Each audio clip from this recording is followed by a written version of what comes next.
Hey guys, Alkali Lake back again with some more Battlegrounds content, and today's game is going to focus on OMU, and I had a really cool 5 Kalecgos game. This game is great if you're trying to learn OMU because I had a lot of really interesting decision making that I had to do. This game will really help you decide when you should level with OMU and take advantage of your hero power. And I also had a really interesting turn when I had to choose between keeping brands on the board or developing into the Kalecgos build. So take a look at this, see what you think. If you like my content, make sure to like the video and hit subscribe. And I would love to hear your views and opinions and comment below. Thanks, you guys.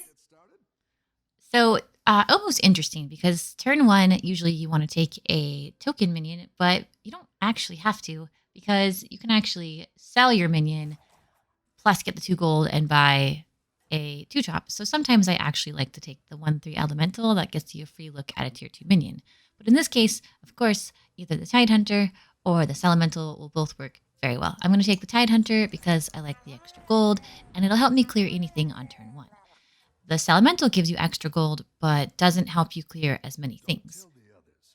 And I said clear anything. It does not clear the Vulgar Homunculus, but the Elemental would not have cleared this Rockpool Hunter. But the Tide Pool did. So turn 2 is always the same with OMU. You're always going to want to tier up.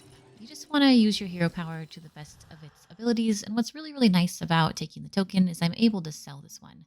What I was trying to say earlier is if you would have taken the anomaly, if you would have been offered it on turn 1, it would have allowed you on this particular turn to refresh for nothing and then get a 2-drop. So there's just a bunch of potential with OMU, but I do think we really got one of the best options. So we take the rock pool here and buff our Tidehunter, and that's a really good turn too.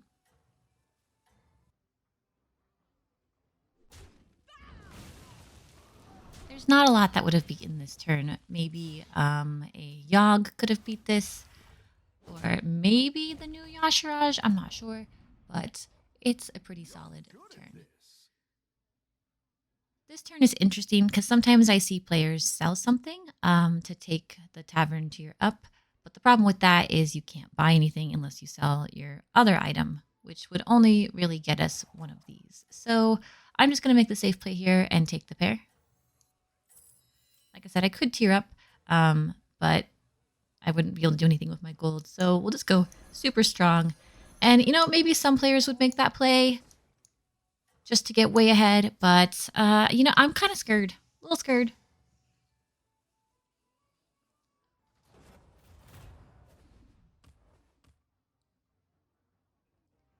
Now, there are some turns where you decide to take the damage, where the damage definitely outweighs, does not outweigh the outcome. So, like, taking damage would have been good because you're going to be on tier 3 next turn. And how much is that damage worth it? You know, how much damage would we have taken? Probably not very much.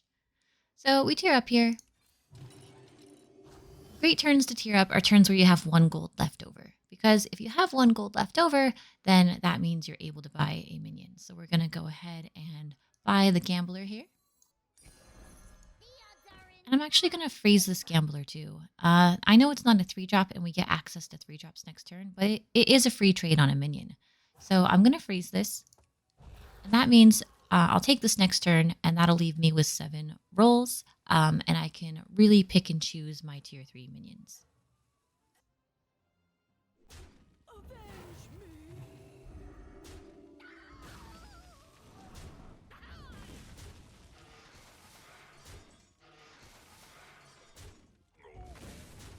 All right, we don't perfectly trade out, so we lose our flawless victory so far, but it will be okay.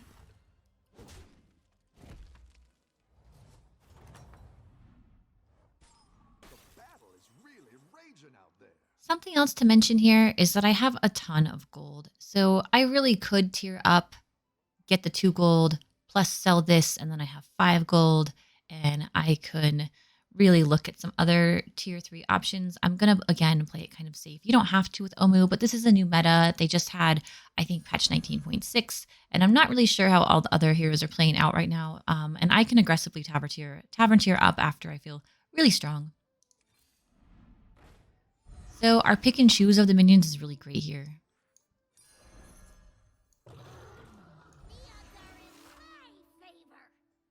Now I can just stay or I can choose to be brave.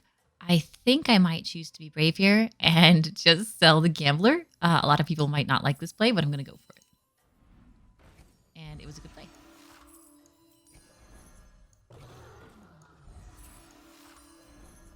All right. Now we have a really, really strong turn 5 board.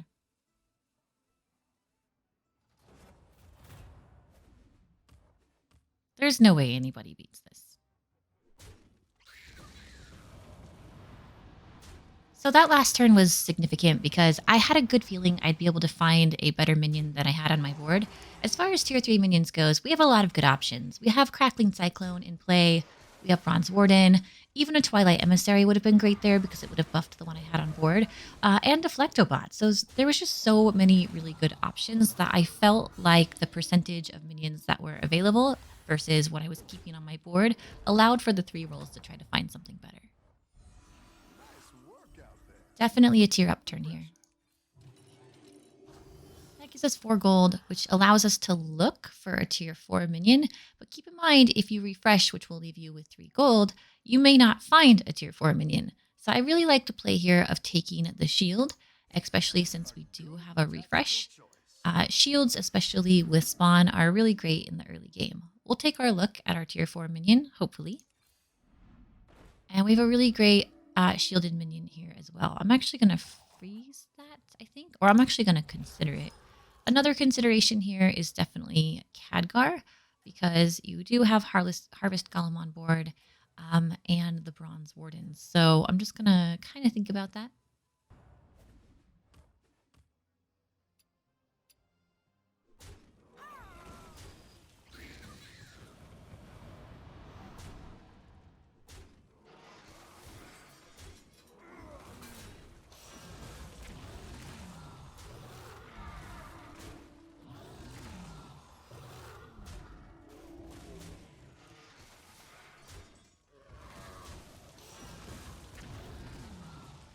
Victory. Okay, I thought about the Khadgar transition, and they're much weaker now after Khadgar was nerfed. He's still really great for this mid game, but I really, really love Menagerie builds, so I think I'm going to try to push for one of those or a stronger comp in general. So I'm going to tier up here.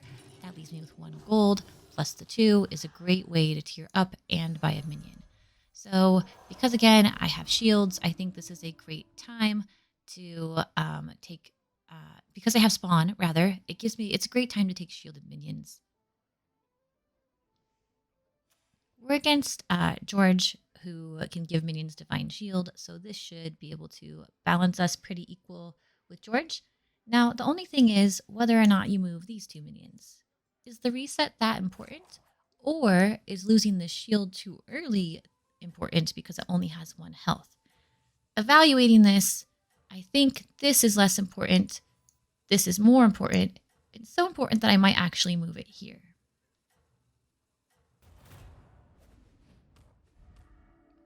All right, so it says 98.7 win condition. Let's hope we don't get that 1.1. Bow, bow. Oh man, so we did lose that shield on the crackling, and it's such a bummer. It's one of those things that can definitely cause the 1.1% here.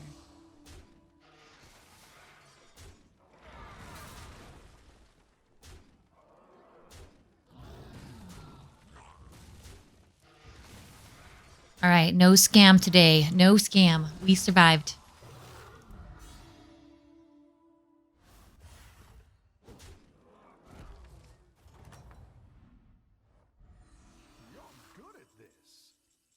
So now's a great time to just stay on tier 5.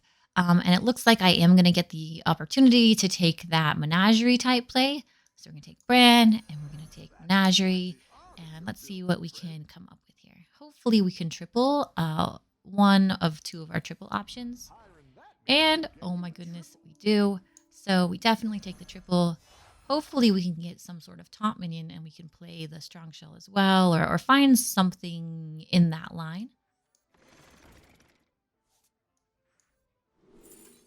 And we get Foe Reaper, which is amazing. I think the Foe Reaper is so important that I want the Menagerie mug to go on it. I have to decide how much resources I want to put towards that this turn, though. And I think we're going to save the Menagerie Mug and the Bran for another turn. And this is not a big enough save, and this is not a big enough save, and neither is the Baron. What we really want is buffs for the current board that we have. Sometimes I take the consideration of the pair on board if I really want to lean towards Menagerie, but I don't have like a Light Fang, for example. I don't think Bran is strong enough to warrant freezing the other Cyclone from that last turn. Although, you know, it was something that I did consider, and I want you guys to know that. I'm mostly looking for things like this, or especially now that I have an early Faux Reaper, it's only turn 8. I'm really, really looking for those mech buffs, like the Scourging Clunker and the other, like it's like the 3/3.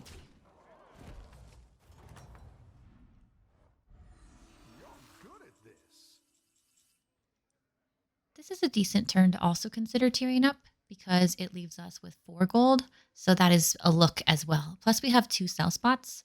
So I have 2 sell spots plus able to tier up, leaving us with 4 gold, which is actually 6 gold. So counting my gold plus my health, I'm evaluating this as a proper tier up turn. And there we have it. We have the Screwgiant Clunker. Very important. It's a great turn to drop the spawn. And I think we drop this mech as well. The question is whether or not I choose to drop this mech, and I think that I do. I don't want it to end up on that minion. I really want everything to go to the Faux Reaper. So I also have to decide if I'm going to take this pirate to potentially get a buff or not. I do know that I want to play the Menagerie Mug right now so that I can make sure that the elemental, the mech, and the dragon get it. If I played the Nat Piggle right now, it might go there, which would be less good. The next question is whether or not I take Nat Piggle or whether or not I decide to look. And I'm going to look. And that's not very good. But we're going to take this, buff this, and I think ending on this Boulevard is a really good play as well. So just shift some things around. And I didn't get that last position move. I also did not have time to check if I was facing a mech opponent. If I was, I would have put a bumper first. But we got lucky since I didn't have time to look, and Faux Reaper going first is a great option.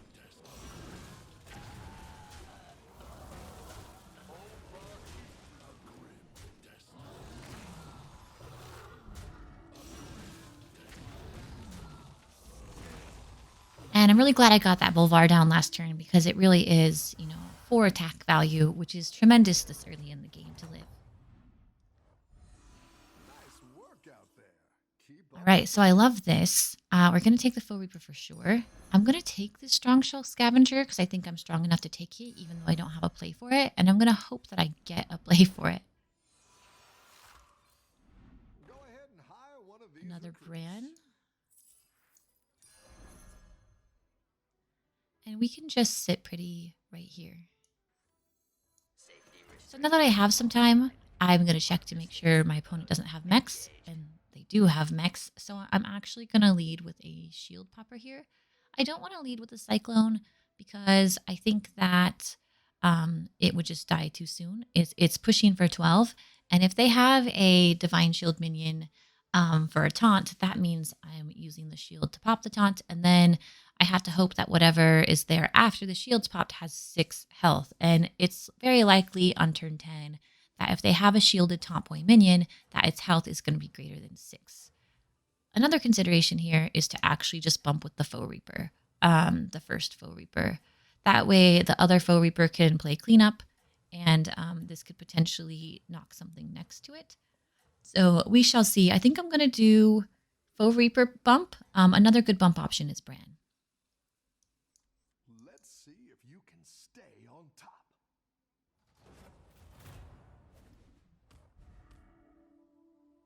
This is only 12% win. Oh my goodness, we lose the Faux Reaper right away. That is... Oh, the other one. Holy frick. That is gut-wrenching, you guys.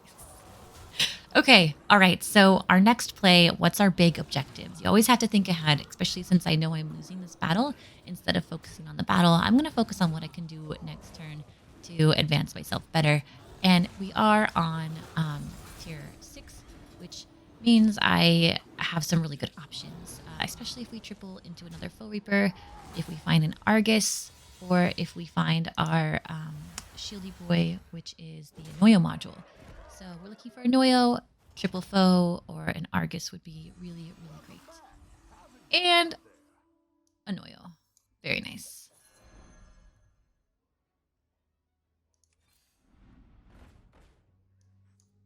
The buff. It's good to get some minions in play. The buff again. Okay, so what are we selling? I'm definitely going to sell this Crackling because it's not a pair. And we are going to Anoyo the big Reaper. Gonna buy the other Leaper.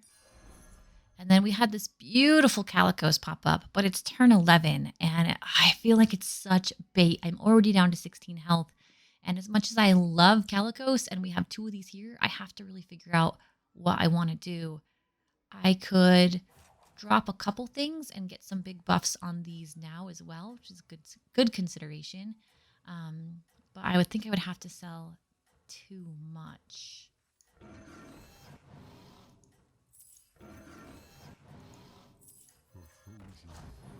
Well, we can get it for next turn. See what we think.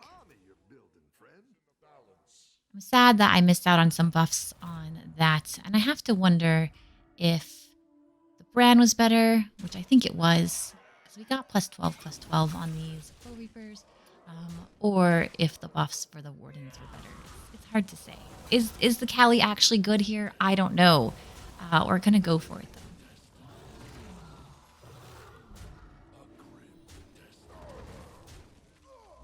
Even if it's only for a few turns, if I can manage to triple this Bronze Warden, it's fine. And if anything, I needed a placeholder that turn anyway, so might as well take the Kalecgos.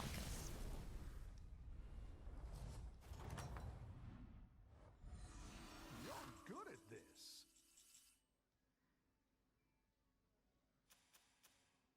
All right, so double shield always makes me happy, but I don't think we're in position for that. Better hire a recruit. And I'm definitely going to throw Bolvar now because I love this. I love this play. And the only other question is, do I search one more time for other brand? I will be so upset if I didn't.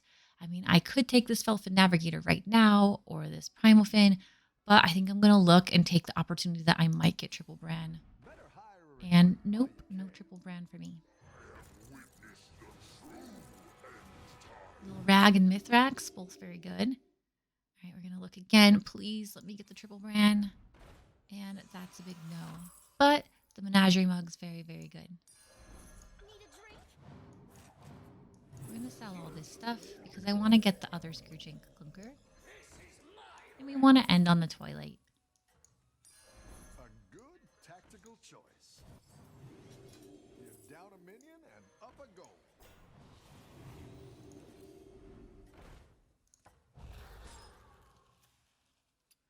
I'm freezing the other Kalecgos. Again, it's not going to hurt me if I triple it. Fine. It's probably a lost cause, though. It says 4.8% lethal. Let's hope it's not. We've really got to smack this Eliza soon.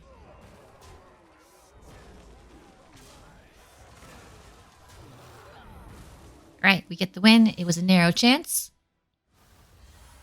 And not quite enough to take out our opponent. And still doesn't give us a top 4. Very disappointing. All right, cross his fingers. We have double Kali and double Bran. Can we make it happen? Double Kali here with the Bloodsail Cannoneer is like a whole bunch of buffs, which is really great. But I'm still going to take the chance and get another look. And this is really good. I'll play the double Kali next, and I'll get rid of the brands, but only after I double Murazond. I get one more look. Okay, it's not going to happen. So, I think brands are actually They're actually gone here, and I'm going to miss out the double buff on the Foe Reaper, but I think it's going to be more worth it for these dragon stats. The world hangs in the balance. Defensive systems online.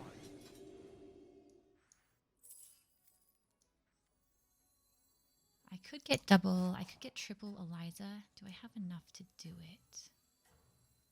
Not quite, but I could do it next turn. I like where you're going with this.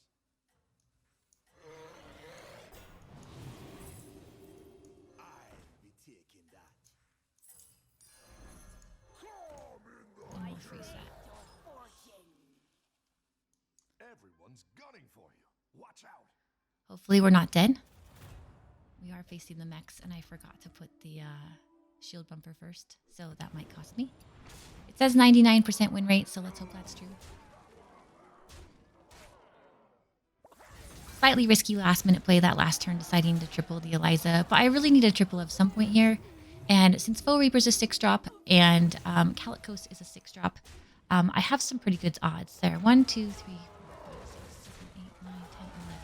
There's 11 tier 6 minions, and I'm looking for 2 of them. So 2 out of 11 chance. It's slightly less than 20% chance to get my triple on the Foe Reaper or the Kalecgos. So I'm going to go with the near 20% chance here. Also, we're facing a dead person, which is fantastic. All right, we're going to pop her down, see what she's got. That'll do some damage. I'm likely selling her. And we get Nadina, which is also very good. Probably going to hold it this turn. And Cold Light is not enough here. It's only 1 buff minion. Let's actually look ahead and see what we can do. I can also just start... Oh, here we go, the other triple. Safety restrictions offline. Harvesting servos. And we get the triple Kalecgos. Great turn. The fate of the world hangs in the balance. And we get another Kalecgos.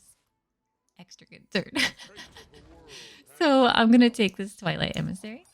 And we're going to buff this minion. We're against mechs again, so we'll lead with this second. And I could end on Nadina, but we don't really need to.